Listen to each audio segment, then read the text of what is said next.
ini angka ini bisa akan terus naik seperti hari kemarin 29.000, bisa saja mungkin nanti kita sampai ke 40.000 ataupun lebih. Oleh karena itu skenario-skenario untuk menghadapi itu tadi sudah kita lakukan. Jadi baik mengenai obat, mengenai oksigen maupun tadi rumah sakit. Kalau ada yang bilang tadi perlu bantuan dari luar, kita juga sudah komunikasi dengan Singapura, kita komunikasi juga dengan Tiongkok, dan komunikasi juga dengan sumber-sumber lain. Jadi sebenarnya semua secara komprehensif sudah kita lakukan. Nah, kita juga sudah menyiapkan metodologi monitoring PPKM darurat melalui indeks mobilitas dan cahaya malam. Kita engage Facebook Mobility dan Google Traffic serta cahaya malam dengan NASA. Jadi dengan begitu kita bisa melihat pelaksanaan daripada PPKM ini apakah dilaksanakan dengan baik. Nah, indeks mobilitas gabungan pada periode PPKM darurat kemudian kita bandingkan dengan periode baseline yaitu 24 sampai Mei sampai 6 Juni. Nah, ini sehingga kita punya data yang lebih akurat. Nah, menurut analisis kami dibutuhkan penurunan mobilitas minimal, saya ulangi minimal 30%. Dan sini sudah brief ke semua teman-teman polisi maupun TNI dan para gubernur dan juga para bupati wali kota. Nah, 30% untuk menurunkan kenaikan kasus. Jadi kalau kita bisa tadi mobilitas ini kita manage sampai minus 30, tapi yang paling baik adalah minus 50, karena minus 50 itu menghadapi tadi Delta varian. Tadi kalau sekarang ini kita lihat masih di angka 26 yang paling tertinggi atau 27 mungkin itu. Nah, tapi itu hari baru kemarin. Jadi kita berharap kalau bisa dalam minggu ini kita sudah dekat 50, saya kira 50% maksud saya. Saya kira minggu ini kita akan minggu depan kita akan mulai lihat kita flattening, kemudian kita melihat akan secara perlahan dia mulai menurun. Jadi ini semua kerjasama kita. Jadi kalau ada yang bilang semua tidak terkendali, sangat tidak benar. Bahwa ada masalah, sangat banyak masalah. Tapi masalah ini satu persatu kami kira kita selesaikan dengan baik. Kemudian mobilitas dan kasus COVID-19, kasus DKI kita monitor dengan DKI, juga saya kira berjalan dengan baik, yaitu dengan menggunakan data DKI Jakarta, provinsi dengan data COVID-19 yang reliable, sebagai benchmark sehingga kita bisa tahu perubahan daripada kasus mobilitas yang berkorelasi yang erat dengan jumlah kasus COVID-19 di DKI Jakarta. Ini saya kira sudah jalan dan kalau Anda lihat sudah terjadi penurunan mobilitas namun masih jauh dari yang kita harapkan dan Jatim serta Bali masih terlihat paling rendah dan kita akan dorong supaya itu lebih jalan. Ini tapi kan baru hari ketiga kemarin itu. Kemudian kita akan tetap melakukan konsisten mengenai PPKM darurat diterapkan dan penyekatan mobilitas terus dilakukan dan harap warga patuh karena ini ujung-ujungnya kepada keselamatan kita semua. Sekarang di keliling kita semua sudah banyak yang kena, jadi jangan kita mempersoalkan ini semua lagi karena data-data sudah membuktikan hal ini. Saya juga ingin masuk suplai oksigen yang tidak mencukupi untuk memenuhi kebutuhan oksigen medis saat itu. Betul, tapi setelah 3 hari terakhir ini kami mobilisasi dari mana-mana, ada ambil dari Morowali 21 isotanks dan sudah sampai kemarin di Jakarta dan hari ini sudah didistribusi. Saya kira Anda bisa lihat di Tanjung Priok sekarang dan kemudian kita juga buka tadi oksigen yang ada di Cilegon dan kemudian juga oksigen yang ada di mana di Batam dan kemudian sekarang kita arahkan 100% oksigen yang dari industri untuk membantu dulu kesehatan karena kita melihat untuk 2 minggu ke depan. Sementara itu kita arahkan supaya oksigen ini murni menolong orang yang di isolasi dan rawat intensif. Sedangkan yang ringan itu kita akan gunakan apa yang disebut oksigen konsentrator. Oksigen konsentrator ini mengambil dari udara biasa, diproses dan bisa dihirup. Itu sekarang sudah ada kita pesan 10.000 dan sekali bagian sudah mulai kita datang pakai pesawat Hercules dari Singapura dan juga kita akan ambil dari tempat lain bila kita rasakan masih ada kekurangan. Sekarang kami sudah membuat skenario kalau gimana kalau kasus ini 40.000. Jadi kita sudah hitung worst case scenario. Lebih dari 40.000, bagaimana tadi suplai oksigen, bagaimana suplai obat, bagaimana suplai rumah sakit. Semua sudah kami hitung dan saya kira Menkes juga sudah menyiapkan seperti ICU misalnya rumah sakit asrama haji di Pondok Gede. Kemarin Presiden sudah ninjau ke sana juga, itu dalam 2 hari ke depan sudah siap hari Kamis, dan itu akan bisa menampung lebih dari 800 manusia, pasien. Dan sementara itu TNI Polri sudah menggelar tadi rumah sakit darurat mereka yang mereka punya di Jakarta maupun nanti di Surabaya. Jadi semua kekuatan saya kira kita kerahkan. Jadi jangan ada yang menganggap underestimate bahwa Indonesia ini tidak bisa mengatasi sampai hari ini ya. Tapi kalau kasus ini lebih nanti daripada 40.000, 50.000, kita tentu akan membuat skenario siapa yang kita akan nanti minta tolong. Dan sudah mulai kita approach itu semua. Oksigen sampai hari ini kami hitung sudah dibuat skenario oleh tim, itu bisa sampai 5.000, mungkin malah paling jelek. Kita sudah bikin sampai 60-70.000 kasus per hari. Tapi kita tidak berharap itu terjadi karena teman-teman polisi TNI saya kira sudah melakukan penyekatan yang cukup baik. Dan pemerintah juga sedang memperhatikan keadaan luar Jawa karena keadaan luar Jawa juga agak ada mulai yang bergejolak sehingga semua kita amatin dengan cermat. Jadi tidak perlu ada kekhawatiran yang berlebihan mengenai ini bahwa kita ada masalah sekali lagi Bapak Ibu sekalian. Yes. Nah, ada rekomendasi kami selanjutnya, ini Kementerian Kesehatan saya kira mungkin menjelaskan nanti BUMN mengenai paket-paket obat ringan. Karena orang yang masuk ke rumah sakit, jangan semua yang ringan juga masuk. Yang ringan isolasi mandiri, sudah disiapkan paket-paket obat dengan pengalaman kita selama ini. Saya kira itu dari saya. Terima kasih. Baik, terima kasih Bapak Menko. Mohon izin Pak Menkes untuk menyampaikan penjelasan. Terima kasih rekan-rekan wartawan yang kami hormati, Pak Menko, Pak Kepala BNPB. Assalamualaikum warahmatullahi wabarakatuh. Saya ditugasi oleh Pak Presiden dan Pak Menko untuk mengurusi dan mengupdate mengenai rumah sakit, kemudian testing, dan juga vaksinasi. Yang pertama mengenai rumah sakit, kita ketahui memang provinsi-provinsi di Jawa, sehingga dan tingginya di DKI. Untuk itu kita sudah melakukan model dengan bekerja sama dengan BNPB. Di DKI kita akan membangun 900 tempat tidur untuk merawat pasien COVID di Wisma Haji di Pasar Rebo. Mudah-mudahan itu bisa beres dalam 2 hari ke depan, sehingga 900 tempat tidur kita baru bisa kita buka.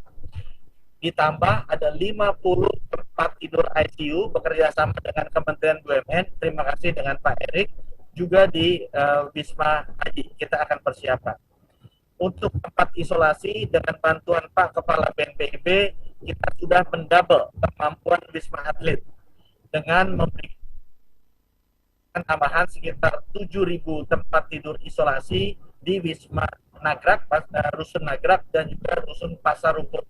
Sehingga dengan demikian bisa kita tampung untuk masuk ke tempat tidur isolasi terpusat atau juga masuk ke tempat tidur rumah sakit. Tempat tidur isolasi terpusat ada tadi sekitar 7.000-an, sedangkan tempat tidur rumah sakit ada sekitar tambahan 950-an. Selain itu kita juga membantu teman-teman yang terkena positif tapi isolasi mandiri. Bersama dengan 11 platform telemedicine yang kemarin sudah diluncurkan oleh Pak Menko agar mereka bisa tetap berkonsultasi dengan dokter dan bisa mendapat layanan obat gratis dari Kemenkes. Untuk sementara layanan telemedicine dengan 11 platform ini dilakukan di DKI untuk sementara dan juga berlaku untuk orang yang sudah positif terkena COVID yang dikonfirmasi di data lab yang ada di database-nya Kemenkes. Jadi harus positif COVID dulu supaya tidak ada abuse, tata kelola baik. Kemudian kalau mereka kemudian konsultasi ke telemedicine, akan digratiskan oleh telemedicine dan obatnya akan digratiskan dengan kita. Strategi ini baik yang rumah sakit, tempat tidur isolasi maupun isolasi mandiri akan kita replikasikan ke daerah lain arahan Bapak Presiden. Saya terima kasih ke pemerintah Jawa Barat yang sudah menjalankan telemedicine ini. Yang kita harapkan bisa juga direplikasi di daerah-daerah lain. Kita perlu juga menambah tempat tidur isolasi dan tempat tidur rumah sakit di daerah-daerah lain juga, dan model ini akan kita replikasikan. Kemudian yang kedua mengenai vaksinasi. Bapak Presiden mengarahkan agar dipastikan 1 juta vaksinasi di Juli ini terus dicapai, dan beliau Agustus pengen 2 juta, dan beliau juga menambahkan kalau perlu bisa dinaikkan sampai 5 juta. Jadi disampaikan bahwa Juli ini akan datang 31 juta dosis vaksin. Jadi kira-kira dengan 1 juta dosis rata-rata harusnya kita bisa capai. Agustus akan datang 45 juta dosis vaksin, sehingga kita bisa naikkan jumlah vaksinasinya setiap hari, sehingga beberapa hari bisa sampai ke 2 juta. Ya, itu saja. Itu yang mengenai vaksinasi. Kami juga sudah mencoba mengantisipasi karena Delta ini naiknya sangat cepat. Di mana kira-kira provinsi lain yang ada kemungkinan ke depannya akan ada kenaikan lonjakan yang cukup tinggi. Dan kami sudah lihat ada 5 provinsi di Sumatera dan 2 provinsi di Kalimantan yang kita harus hati-hati agar kita bisa mempersiapkan dengan baik, yaitu Kalimantan Barat, Kalimantan Timur, dan di Sumateranya tuh di Riau, Kepulauan Riau, Sumatera Barat, Sumatera Selatan, dan Lampung. Untuk sementara dari saya demikian. Terima kasih. Wassalamualaikum warahmatullahi wabarakatuh. Waalaikumsalam warahmatullahi wabarakatuh. Mohon izin selanjutnya Bapak Kepala BNPB untuk menyampaikan. Yang terhormat Pak Menko, Pak Menkes, sesuai dengan hasil yang saya laporkan tadi kepada Bapak Presiden di ratas, saya berkewajiban untuk memantau, memonitor tentang upaya pencegahan laju penularan antar negara dan antar daerah, serta pencegahan di tingkat posko PPKM Mikro. Selain itu juga kita mendapat tugas untuk terus mendiseminasikan, mensosialisasikan edukasi tentang kepatuhan protokol kesehatan 3M. Untuk kegiatan itu semua, Satgas sudah mengeluarkan peraturan untuk lakukan screening berlapis bagi pelaku perjalanan internasional yang kita lebih perketat untuk membatasi atau mencegah imported case dari luar ke dalam kita. Dengan perubahan yang signifikan adalah kewajiban untuk membawa keterangan ataupun surat telah divaksin dosis lengkap, dan juga melakukan karantina selama 8 kali 24 jam. Kemudian pada hari ke-7 dilakukan PCR kedua, khususnya bagi WNI atau PMI yang belum divaksin. Setelah PCR kedua akan dilakukan vaksinasi. Kemudian juga perjalanan untuk mencegah penularan antar daerah, kita lakukan pengetatan pembatasan mobilitas perjalanan dalam negeri. Bagaimana sudah diuraikan Pak Menko tadi, kita sudah mengatur untuk perjalanan dalam negeri, kita akan juga perketat melalui screening dengan menunjukkan bukti telah divaksin minimal dosis pertama dan hasil negatif tes PCR atau negatif antigen. Kemudian juga pencegahan pada tingkat PPKM Mikro, ini kita juga terus mengaktifkan peran personil 4 pilar dalam wadah posko PPKM Mikro untuk melakukan pencegahan dan pengendalian di tingkat komunitas. Dia akan melaksanakan fungsi-fungsinya, melaksanakan kegiatan surveillance aktif, isolasi, karantina, penutupan tempat umum, non-esensial, dan pembatasan kegiatan sosial.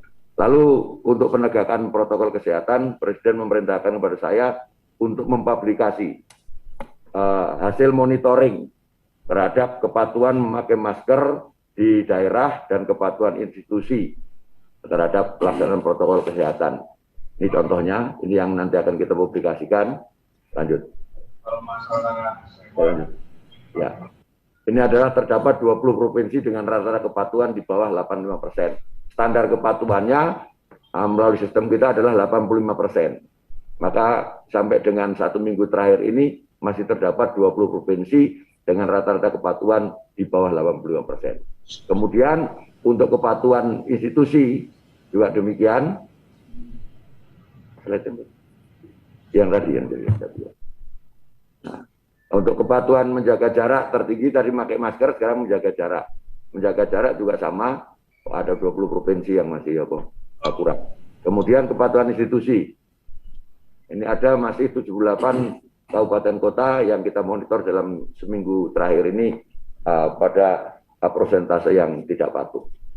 Demikian yang perlu saya informasikan, nanti secara rinci untuk angka kepatuhan yang kita publikasikan melalui tim media komunikasi kita akan menyampaikan lebih rinci. Terima kasih. Wassalamualaikum warahmatullahi wabarakatuh. Waalaikumsalam warahmatullahi wabarakatuh. Terima kasih Bapak Kepala BNPB. Mohon izin Bapak Menko, Bapak Menkes, dan Bapak Kepala BNPB ada pertanyaan yang ingin disampaikan oleh, jika berkenan Bapak, akan disampaikan oleh perwakilan dari media Bapak.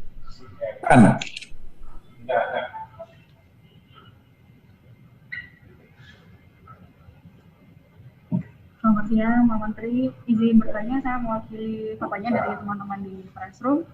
Yang pertama soal apa sanksi tegas bagi perusahaan yang sektor non esensial menjadi kritikal, tapi di PPKM darurat ini masih belum menerapkan WFH 100%. Itu yang pertama. Kemudian yang kedua juga, apa syarat pasti untuk pekerja sektor esensial dan juga kritikal agar bisa keluar masuk penyekatan? Mekanisme seperti apa? Karena di beberapa hari PPKM darurat kemarin, Pak Menteri izin, itu masih ada pekerja yang di esensial dan juga kritikal ini terhambat untuk bekerja karena penyekatan itu. Apakah surat tugas perusahaan itu sudah cukup atau seperti apa? Itu ketegasannya. Kemudian selanjutnya juga ada pertanyaan, pemerintah hingga saat ini belum menutup pintu masuk untuk WNA Indonesia. Jadi ada masyarakat yang merasa tidak adil, aktivitas di dalam negeri ini dibatasi, sedangkan WNA dari luar ini masih masuk begitu. Jadi apa faktor yang membuat pemerintah hingga saat ini masih membuka pintu masuk WNA di tengah darurat COVID? 3 pertanyaan itu Pak Menteri, izin, terima kasih.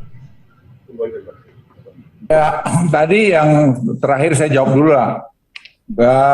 Semua orang asing yang datang ke Indonesia itu harus punya vaksin card. Jadi orang yang sudah divaksin paling tidak 1 kali, 2 kali malah kita bilang, maaf, 2 kali. Jadi tidak boleh orang datang ke Indonesia itu belum dapat kartu vaksin 2 kali.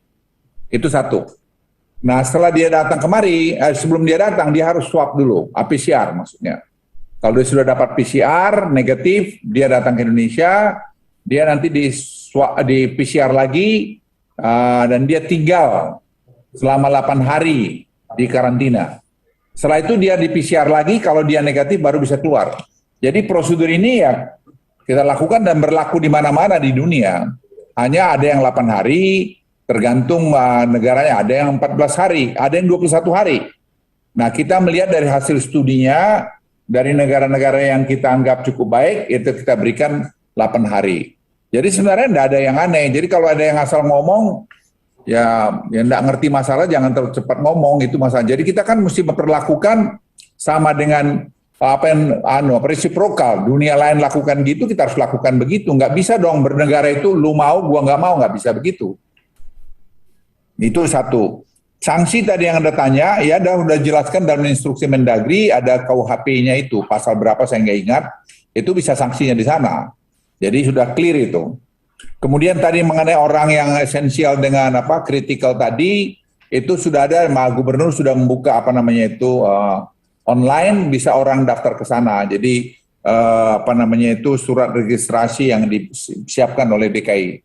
Dan memang surat edaran dari Menteri Tenaga Kerja juga tadi malam sudah kurang untuk tadi mengatasi ini semua. Jadi memang ya kita paham 1 hari 2 hari kemarin sosialisasinya belum sampai ke bawah. Tapi kalau pagi ini laporan dari Kapolri tadi sudah jauh membaik daripada kemarin.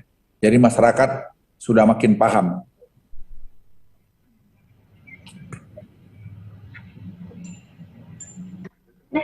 Terima kasih Pak Menteri.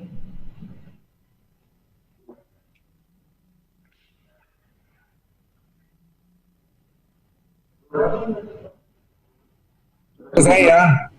Masih ada lagi? Sudah tidak ada lagi, Bapak. Oh, terima kasih. Wassalamualaikum warahmatullahi wabarakatuh. Menlak sampai. Assalamualaikum warahmatullahi wabarakatuh. Barangkali Bapak Menkes.